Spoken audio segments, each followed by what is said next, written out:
welcome. I appreciate it. Let me share my screen. This is our agenda for today. We have a lot of time, but I think we'll go ahead and be able to finish on time. Please mute yourself unless you need to speak up. We'll talk about COVID cases, especially the Delta variant and hospitalizations, vaccinations, some of the new rules and all facilities letters that have come out regarding healthcare, as well as some of the new health officer orders and advisories that we're working on, and then just some reminders and new resources related to substance use, opioid use disorder, and medication-assisted treatment. So in terms of number of new cases or number of cases, we've got currently a total of 103,020 cases. So we are adding a few dozen every day. As you can see, this snapshot shows that we've added 24 since the last update. And our case rate per 100,000 is 1.8, which is really good. I mean, we're not in the blueprint anymore, so the case rate doesn't really matter in terms of what activities are going to be allowed, but obviously it's still something we're keeping an eye on because that will be one of the triggers if we do end up having some kind of a recrudescence or a surge happening. The case rate will start to slide up. That will be one of our first indicators that things are getting worse instead of better. Currently at 1,724 deaths too. In terms of vaccinations, we've delivered 868,000 vaccinations in the county.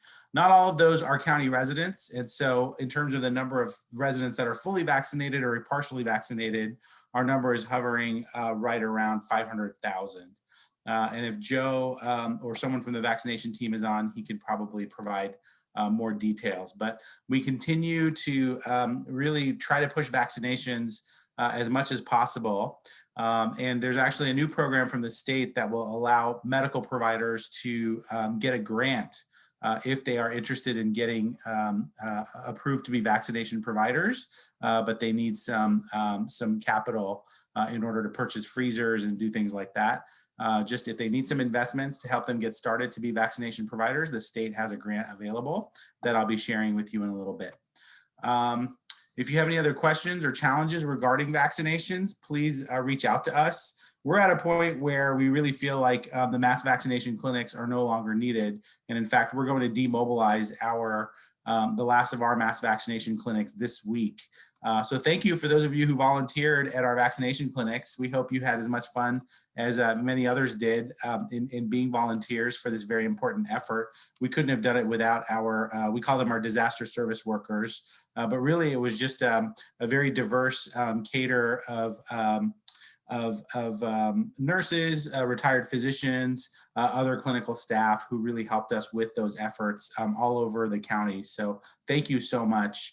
We're at a point where we really are going to rely on the rest of the medical community, having very good conversations with our patients to convince them to get their vaccination. We know that there's a lot of patients that are still on the fence. We know people are thinking about it. They just need to hear from their doctor, and they really need good, sometimes hard conversations about how important it is to get this vaccine. Otherwise, we'll never get through this pandemic. And unfortunately, those that are not vaccinated are really vulnerable to the Delta variant, which I'll talk about in a little bit, and to all of the other complications from the other variants, including hospitalization. In terms of hospitalization, the curve is really interesting to see. As you can see, we had a surge back in July of last year, and then a big surge over the winter. And now we're in a pretty good position, but we continue to have a few dozen COVID patients in our local hospitals. Currently, that number is at 52. It seems to be hovering in that range. These patients, once they get hospitalized, it's very unfortunate because they stay there for a long time. They usually have really bad pneumonia. They go into multi-organ failure. So those are all complications that we do need to instruct our patients about, that, we are not through this pandemic, and Even though the numbers are lower for that individual patient and for that family, this is catastrophic. And it's doubly tragic because this is all preventable at this point. We know that if these people get vaccinated, that they are going to do extremely well. And so to have anyone land in the hospital and land in the ICU with COVID right now, it's just, it's mind-boggling that we would even be having to deal with that. And I think if more people knew that in the general public, that they would rush to get their vaccines. So again, all of this points to the fact that, these are very preventable hospitalizations at this point, and we do need to do what we can to get our folks vaccinated. At the same time, we know that there's a lot of healthcare staff that are kind of refusing or waiting to get their vaccinations, and those healthcare staff are putting themselves at risk whenever they take care of these patients. So, they themselves are not beyond the reach of COVID if they're not vaccinated. And you can imagine someone who's not vaccinated working in an urgent care, emergency care, primary care, or ICU setting, and someone with COVID comes in and can create real problems if you have a lot of staff that are not vaccinated. So you do need to educate your staff as well to strongly consider getting the COVID vaccine, because we keep continuing to have new cases and new hospitalizations of patients coming into our hospitals. We're never going to not serve them. We always have to serve them. But at the same time, we also want to protect our medical staff. And so that's why we want to get our medical staff vaccinated as well. And we really need to do better educating them to understand, look, it's really worth your while to get your vaccine. Please get that done. Let's talk a little bit about the Delta variant. I really like this headline from the New Yorker because I think it says it all. If you're not vaccinated, this is coming after you. While we only have a handful of cases here in the county, this is really taking over in other countries and in other parts of the US. And this is poised to be the major variant that is going to be circulating in the US. That's really what the experts are predicting in the next couple of months. So what is the Delta variant? Well, this is a variant that's been characterized by having mutations in the spike protein and in a couple of other places. Sometimes it's known as a double mutation, but basically the mutations have led it to be, I'm going to come back up here and say, it has increased transmissibility compared to the UK variant, for example, also known as the Alpha variant. And the transmissibility is about 1.66 times as likely to have household transmission. So that means that it's going to spread faster, and that's why it's going to dominate the other strains in terms of what's being detected. At the same time, it's also shown to be more severe in terms of its risk for hospitalization. So the hazard rate is 2.26, and the hazard ratio is 1.45 for requiring an emergency care visit. So these people are going to land in the healthcare system at higher rates than before. And both of those, they may throw some curveballs into what our healthcare system has to deal with in the fall and even in the late summer, because we know so many people are still, waiting to get vaccinated, have not been vaccinated. And now this Delta variant can actually lead to a higher risk of hospitalization. So we definitely need to keep watching this. We need everyone's help sending off the whole genome sequencing so that we can stay on top of the numbers here in our county. And we know that that's not the easiest, but it is very possible to send off whole genome sequencing to the lab at the state level directly, the CDPH VDRL lab. They will accept your specimens and do the whole genome sequencing. So please consider doing that. There is a cycle time threshold that has to be met. But provided that cycle time threshold is less than 30, then that's enough of a signal to send off whole genome sequencing. So please find out about that, and please be aware that this is an important chapter in the pandemic where we really are going to care about how the Delta variant is spreading in the county, and we really need everyone's help tracking this Delta variant. Okay, and we'll have Dr. Coke Kumar, our lead epidemiologist who came up with this little document, visiting hopefully next week or the week after to take your questions about how we're tracking the Delta variant and what else is known about what can be done. Moving on to another headline that is kind of dominating this week's news cycle, and that is the CDC has made a presentation to the FDA regarding their investigation of myocarditis and pericarditis following vaccinations. So they've actually used the VAERS, which is the Vaccine Adverse Effects Reporting System, in order to pull these cases. And then they had a case definition for myocarditis, pericarditis based on clinical findings, laboratory markers, and sometimes imaging. And they were able to find 323 cases of heart inflammation. This was in people aged 12 to 29. And these were the RNA vaccines, the Pfizer or the Moderna. And these rates are slightly higher than baseline. And so that's what's concerning. However, there were no deaths. And the bottom line is that COVID-19 itself remains much more dangerous, especially in this age group, than the vaccines. And so even though these cases have been identified, it seems to be a signal that is legitimate, and that's a little bit higher than baseline. It's still being considered an extremely rare side effect. And obviously it would be a real setback if this was used as an excuse for people not to get their vaccine. So again, the CDC is coming out with as clear language as possible about what to do with this information. And they're continuing to recommend COVID-19 vaccination for everyone 12 years and older, because the risk of complications related to COVID, such as multi-inflammatory syndrome, multi-system inflammatory syndrome in children, or death, all of those are much worse than the myocarditis, pericarditis, which seems to be self-limited and clinically very mild in these young people.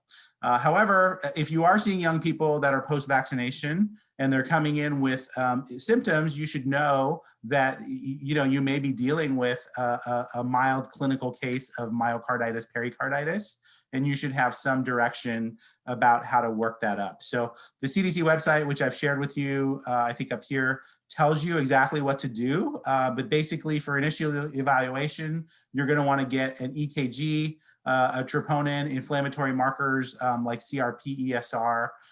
These are all, kind of bread and butter studies that we're sending off in the emergency departments.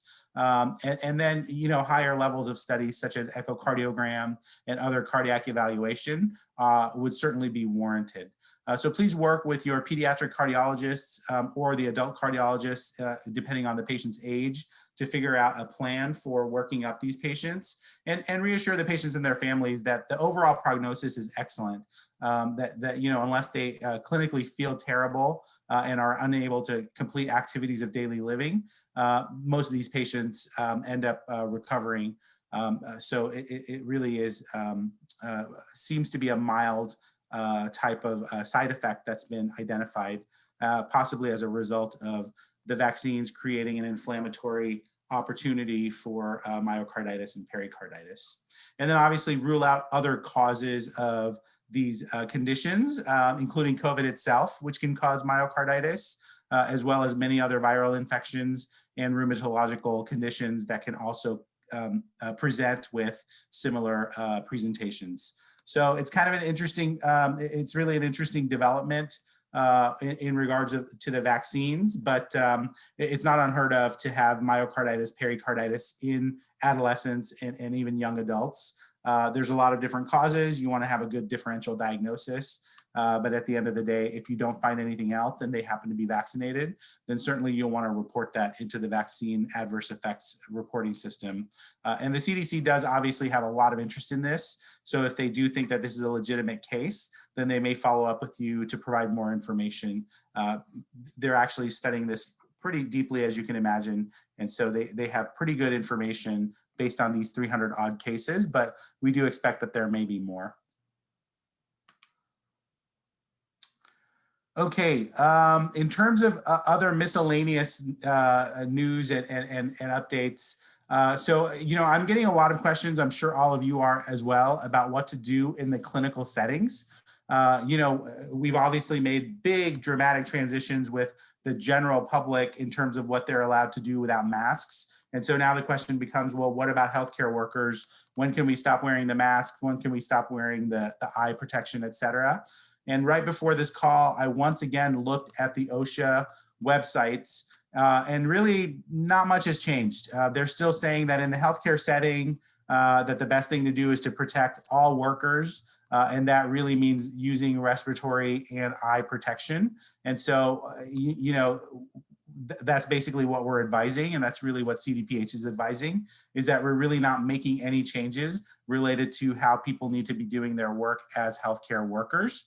The only kind of change that I can see, and again, I would advise you to work with your HR and legal counsel, but the only change that I can see being justified is if you have 2 vaccinated employees and they want to be indoors by themselves away from patient care, then those 2 vaccinated employees can choose to not wear a mask during a break, for example, or in an office setting or an office meeting. But again, that needs to be a pretty consistent policy across your whole organization before you let that go live. And you need to consider, how are you going to identify vaccinated employees? You need to have a system in place to make sure that unvaccinated people aren't exposed or exposing themselves or other people. And that really means you have to ask those questions, which you may or may not feel comfortable doing with your clinical staff.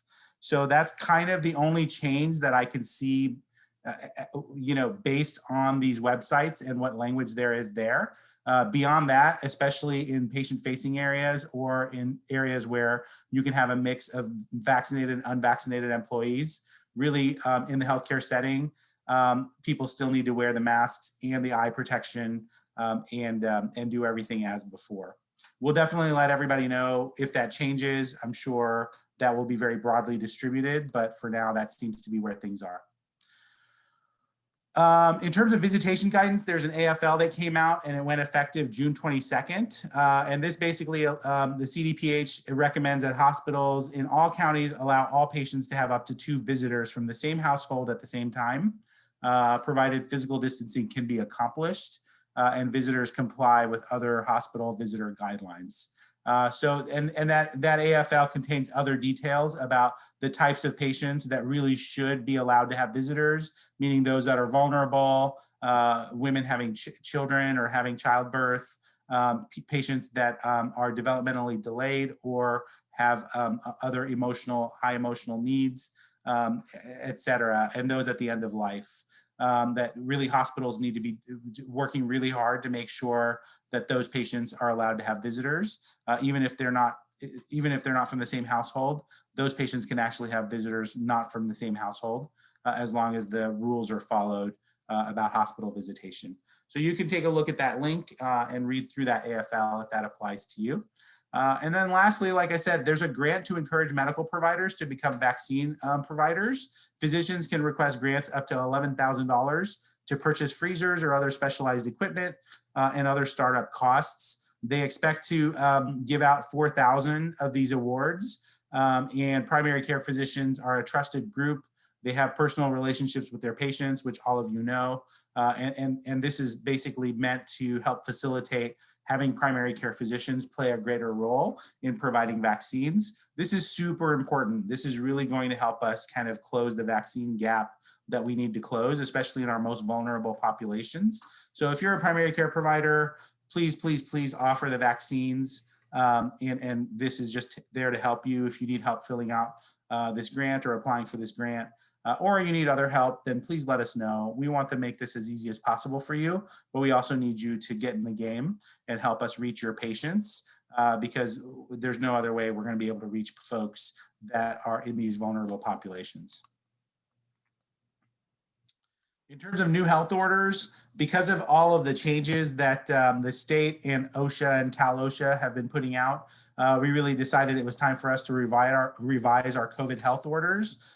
Those are almost live and ready to go. There's really not going to be any huge surprises. We are just trying to align and harmonize our orders with what the state has put out. And insofar as there's language in the state's memos and orders, we've actually just deleted all of those paragraphs. So we've actually made a much shorter health officer order. And we just said, if it's not addressed in the local order, then that means that we're defaulting to the state order. And some counties have actually just totally deleted their whole order and just defaulted all the way back to the state order. We thought about doing that, but there's a few things that we are doing that we really like better than the state is outlining. So we're going to keep our health officer order, but hopefully it'll be a lot shorter. And like I said, I don't think that there's anything too surprising or different that you'll need to know about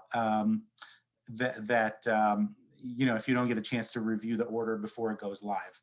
The only thing that we're changing is we're changing the testing order from being a requirement to being a recommendation. We feel like our case rates are low enough and that there's testing that's broadly available now to where we don't need to require all primary and emergency clinics and doctors to, we don't need to require testing. We feel like testing is at a place where it doesn't really make sense to keep a formal requirement on the books. So we're going to change that to a recommendation. And then we're also going to update our schools testing order just in response to what the case rates are doing right now and the fact that the schools are out and that it's summer school. In terms of more advisories coming out, we're creating an advisory about health issues related to pregnancy. Dr. Lindscheit, who I think is on this call, has crafted a really great draft related to several different health issues that affect pregnant women. And so we wanted to bundle all those together. So if you deal with pregnant women or if you work with pregnant women, then please take a look at this advisory. It really is just a way for us to aggregate all of the resources that are available now. And we're going to deal with substance use disorders in pregnancy, sexually transmitted infections in pregnancy, and then vaccinations in pregnancy, because those are three key issues that we feel like will really help clarify the healthcare needs of pregnant women. And then we are also going to be working on an osteoporosis health advisory. This is a public health issue that probably doesn't get enough attention, but basically, it affects every single person who becomes a certain age, and we can do a lot to prevent and detect osteoporosis before it causes debilitating illness, fractures, and other really terrible complications. So we really felt like it was time for us to publish a best practices advisory. So we're working on that, and we'll be happy to share that whenever that's ready. Lastly, there's been a lot going on with opioids and substance use disorder. Just this week, I was able to participate in two amazing webinars, one from UCSF Fresno and the other one from main campus UCSF. So whenever I send this out, I'll send out links to both of those. But both of those webinars are basically how to take care of patients in pain and what are things that we can all do to minimize opioid use, but also address patients' needs who are in legitimate pain. We know that this probably affects every single person's practice, because sooner or later you have a patient who's having pain, and you really owe it to yourself to learn how to deal with that effectively, efficiently, and compassionately. And we hope that these webinars can help you do all of that. So look for resources on pain management. Obviously, we've also got our pain management advisory that Dr. Zweifler worked hard on, and we'll be able to share that out with you if you haven't seen that yet. And then lastly, you need to get your X waiver. This is really important. If you are a prescribing clinician, you absolutely need to get your X waiver in this day and age. This will allow you to start MAT, or medication assisted treatment. And this is how ultimately we're going to curb the opioid epidemic. It's not going to fix itself, folks, and Narcan is not enough. By the time somebody needs Narcan, they've already overdosed. So it's great that we're distributing Narcan, and we still want to keep doing that. But remember, that's way downstream. In order to get upstream of the opioid epidemic, we're going to have to do medication-assisted treatment in a different way and really broaden the access to medication-assisted treatment so that it's as easy to get as fentanyl is on the streets. And the only way to do that is to get everyone who can get an X waiver, get their X waiver and start using it. So you're going to hear me say it over and over again. I've already said it over and over, but this is super duper important. If you are a DEA licensed provider, you need to get your X waiver. It takes 5 minutes. We'll walk you through it. We'll teach you everything that you need to know about it. This link at the very bottom actually does all that, and it'll take you less than 30 minutes to watch a brief video that's put on by Dr. Amy Mullen at UC Davis, and then go ahead and sign up for your X waiver. So please take a look at that if you haven't done it. And if you have any questions, then obviously Dr. Zweifler and I are happy to help you. This is something we know quite a lot about. We're very dedicated and passionate about it.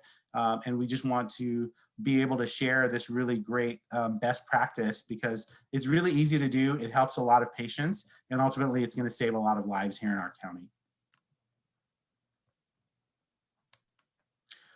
Okay, I think that's all I have. So I know Dr. Zweifler popped on. I think Dr. Lindscheid's on. So I'll just let them make some comments, and then we'll open it up to any questions the group has.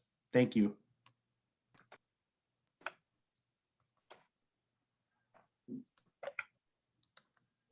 Well, thanks, Dr. Vohra. So I just came on just at the end, so I'm not quite sure what else you discussed, but as far as the pain management, I think that's one that's certainly a very challenging one for all physicians.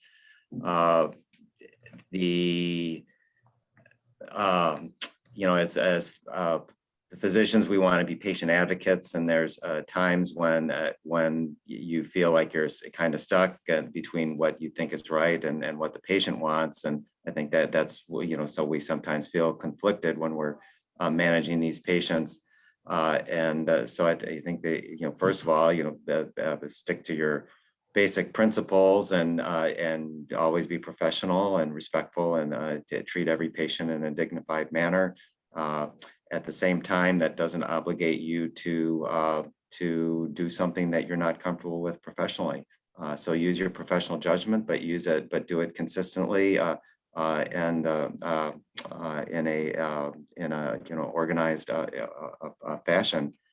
With chronic pain, just getting that basic history and understanding particularly if it's a new patient coming to you who's been treated elsewhere, it's really important to try and get those records to understand what's happened before, so that you don't duplicate, but also just to be careful in the process. Yeah. And Well, I was going to add that, one thing that happened, and it's really not worked out exactly what happened, but there was a bunch of different pain clinics called the LAGS pain clinics, and they abruptly closed all over the state, which actually left 20,000 patients without a pain doctor who had been on, pain programs, getting prescription pain medications.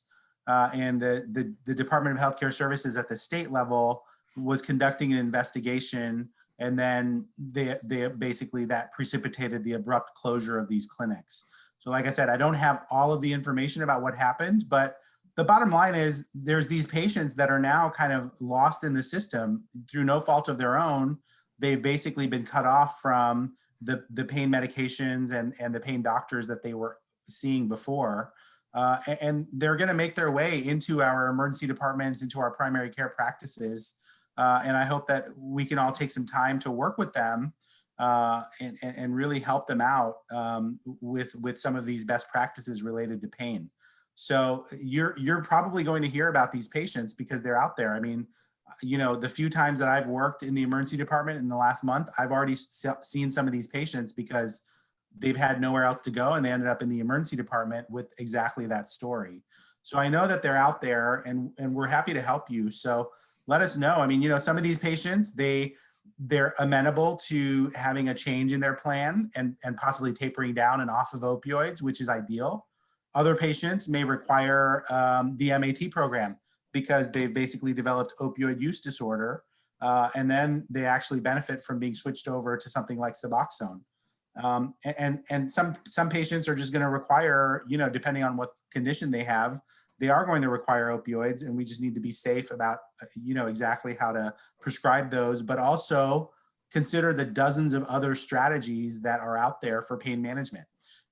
There's so many other things that are now being explored for pain management, whether that's topical creams or gabapentin and ketamine and SSRIs and SNRIs. This is a really exciting space. Actually, is there's so much progress that's been made in pain management that it's really kind of interesting to read about and learn about. And I think it is an opportunity for us to just break out of the mold where we're just prescribing opioids over and over again and just try different innovative strategies that will keep patients safe.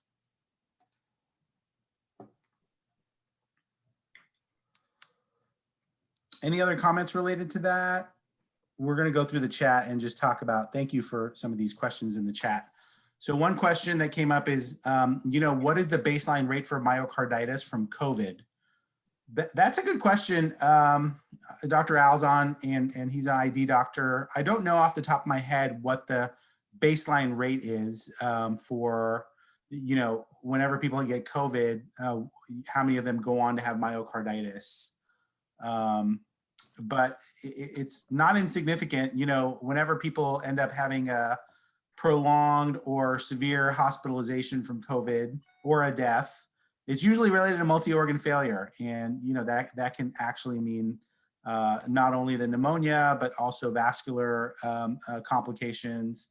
And many of them also have myocarditis in those terminal stages. So Yeah, I don't have the exact numbers on that either, but you may remember when we began with the pandemic, there were case reports about myocarditis, and as a result, for athletics, a lot of leagues and conferences required some type of cardiac clearance before you participated in athletic events. And after you got COVID, you were also required to have a cardiac evaluation. And then, like at Fresno State, they were doing echocardiograms routinely for everyone who had COVID. But as we gained more experience, the incidence was low enough where it was deemed that was not necessary. You could go more based on if they were symptomatic.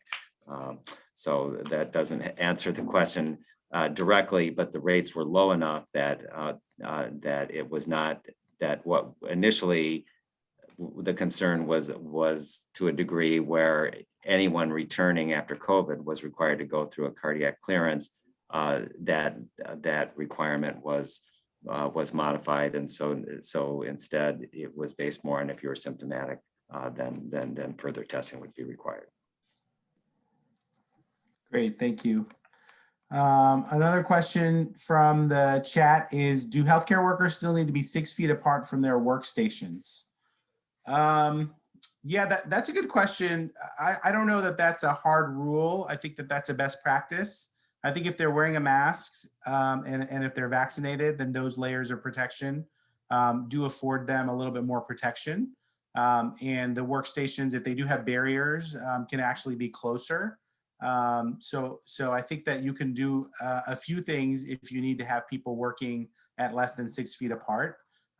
If space is at a premium, which we know it is in all of our clinical facilities, and for that matter, schools. This comes up with schools quite a lot also. So you can do some things to mitigate the risk of COVID. You know, the vaccinations being the best one, but even if they're not vaccinated, making sure that they're masked and that they have barriers between them if you need to have them work closer together. Couple of questions about the health officer process. So I'm not sure if there's a more specific question, but we can just describe the health officer order process if you need us to. So basically, whenever we're actually revising more orders than we're creating, but we always ask, you know, is an order needed? Can we make this an advisory or a recommendation or a health alert? Because the health order is kind of the strongest instrument that we have to make something a requirement. Whenever we decide that a health order is needed, then basically we talk to the county council. We alert the CAO, who's the administrative officer, and the board of supervisors. And then we work with our internal team at the health department to really craft what is, you know, hopefully a rational message and requirement, and really consider all of the different ramifications of, you know, what that order actually asks people to do. So there is a vetting process that goes through multiple different committees and you know, for lack of a better word, through the bureaucracy of the health department to make absolutely sure that everyone has had a perspective on this and a chance to help add their contribution to it. And then, you know, when it's signed, it's published, and we basically post it online. Even then, even after that, we recognize that, you know, the general community or the general medical community may have some valuable insights and input into how this order is done. So sometimes we have to make some post-signature revisions, but we try to minimize that as much as possible by vetting it as much as possible. So I don't know if that answers your question about the health officer order process, but if there's something specific that you want us to answer, we're more than happy to. A related question to that is, are all health officer orders relating to COVID-19 in effect only during the state of emergency? Yeah, that's a good question. I mean, we've been in a state of emergency the whole time that we've been dealing with COVID, so the two have gone hand in hand. But do they necessarily have to? I don't think so. I mean, there's health officer orders that relate to other things, even though there's not a state of emergency declared. A good example is naloxone. So basically, there's a statewide order and a countywide order to allow anyone to provide naloxone to someone that has opioid overdose. So we haven't really, it is an emergency, but we haven't declared a state of emergency related to substance use. But that's an order that's in effect, just because we needed something on the books to allow people to give this medication, which is a prescription medication. And so that's why there is a naloxone order for the whole state of California. So I don't know if that answers your question, but basically, yeah, go ahead, Sean. So that was my question was the one about the order, and I appreciate you kind of describing the process, and good afternoon. The question was kind of more about, so we have orders that are put in place, and then like kind of I don't know the right term, it's a revision or withdrawal of the order or something. Like kind of what's the process, your guys' process to withdraw an order you've already given? And I guess so that's called rescission. That's a kind of a cool word that I didn't know before. But all up and down the state, different counties have resized their orders, meaning that they've basically just said, on this date, this order will expire. And so I think it's that easy of a process. So is it in another official order that you're rescinding that order? Like, how would we receive that? Yeah, so that would be a rescinding. Yeah, there would be another official order that we would post online. Yeah, okay. Exactly. And so one other challenge I'll note, we have trying to find the orders online is really challenging on the website, trying to find that last version. Because I guess, and Dr. Dominguez also was asking that, he's also on our team, we're trying to find out what's the most recent order and how can we, when we're looking at our internal teams to make sure we're doing the right things. I know it keeps taking us back. Government website is like a hospice for graphic design. I mean, it's so hard to navigate, and I totally get that. And I'll say most everything's easy. It's just trying to find this thing difficult. And it keeps taking it back to the patient guidance. So there's nowhere, like, all we can rely on is the last date and what we've got in email. So if there's any way office orders better, a little more clear. Yeah, I'm so sorry about that. Just this latest round of revisions, nothing has been published yet. So you're not missing anything. I think the orders that are live right now are from February. So if you want to just email us, then I think we could try to point you to or send you a copy of the orders that you need. And I'm so sorry. I know that the website is really hard to find stuff. Hi, this is Mary. Could I interject here? Yeah, sure, go ahead.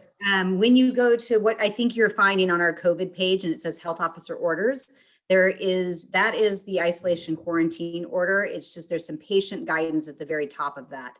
So we wanted to make it as easy as possible for the community to be able to see what they needed to do. But if you scroll down on you've tested positive in any one of those languages, the order is actually attached to that. That's not the testing order, but that is the isolation and quarantine order.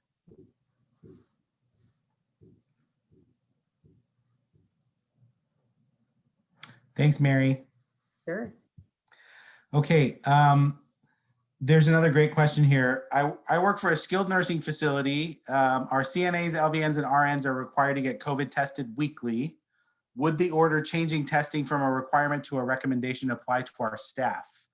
So yeah, that's a good question. So our testing order is actually, the requirement it refers to, anyone that tests people for influenza has to also offer COVID testing.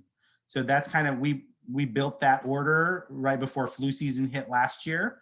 And that was basically to say, we need patients to have access to COVID testing as broadly as possible. So that was that testing order that I was talking about. And now that testing order is going to be revised to say, we highly recommend, not require, that if you're testing for influenza, you also should offer COVID testing, which we think everyone is there already. So that's why we just felt like softening that language a little bit. What you're asking is a great question, but it's actually not covered in this revision of this order. And that is, what happens to weekly testing? Does it go from a requirement to a recommendation?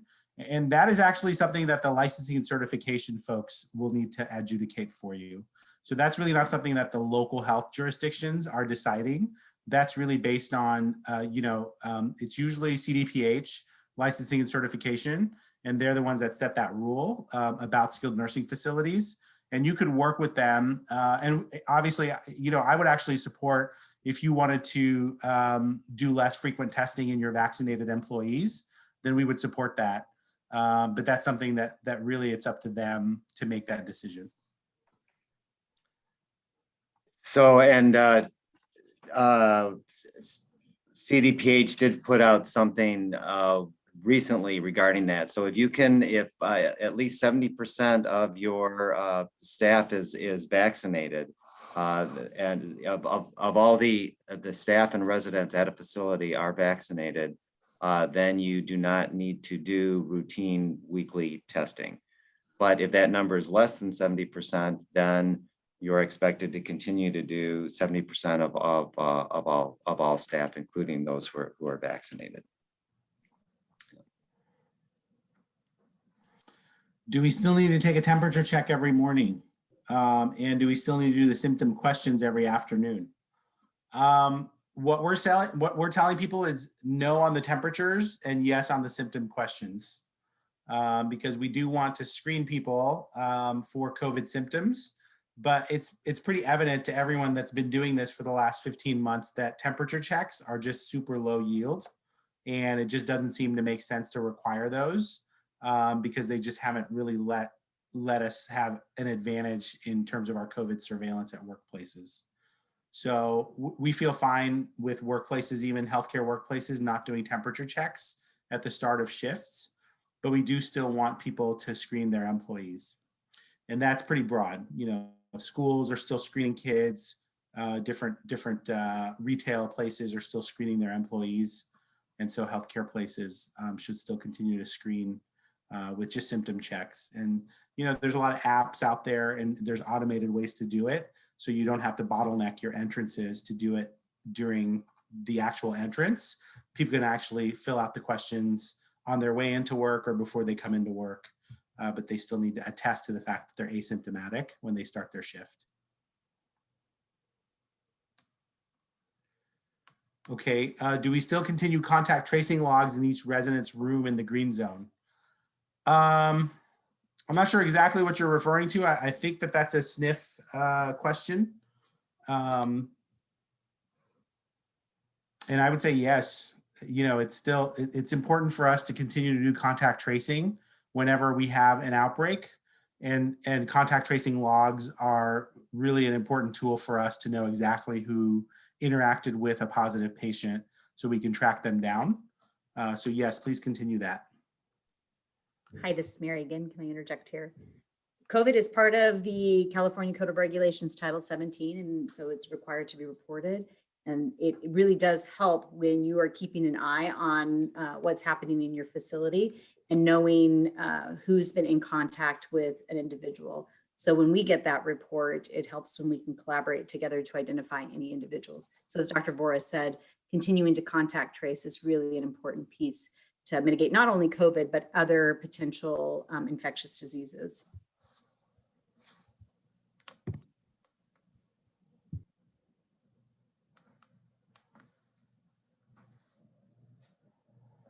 And then stopping the temperature checks, is that a Fresno recommendation or a CDPH recommendation? Yeah, good question. I don't know exactly how to answer that one. I will tell you that I've discussed this with the other health officers in the San Joaquin Valley, and we're all kind of in agreement that the temperatures aren't helping now, and they never really helped, to tell you the truth. So that's kind of, I think, the consensus across the board. Now, the question that Kelly's asking is, did CDPH weigh in? We'd have to get back to you on that one because I don't know off the top of my head about the temperature checks.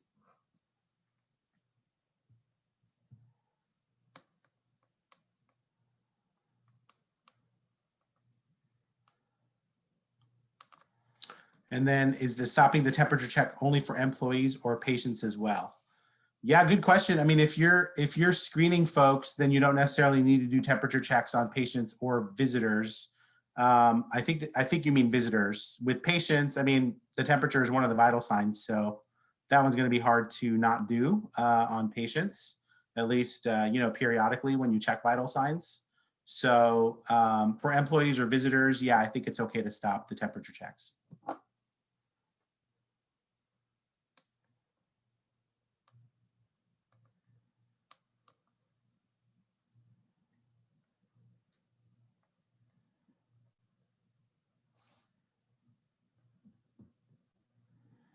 All right. Any other questions or comments?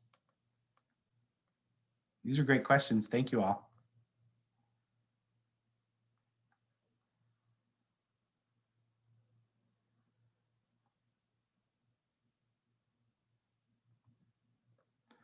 All right. Well, have a very happy weekend coming up, and please stay cool. It's going to be another, I think, very hot few days here in the Central Valley. So hopefully you can take time to relax and spend time with your family and do something that you enjoy.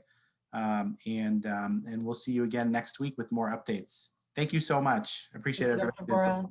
Thank you. Take care. Dr. Vohra.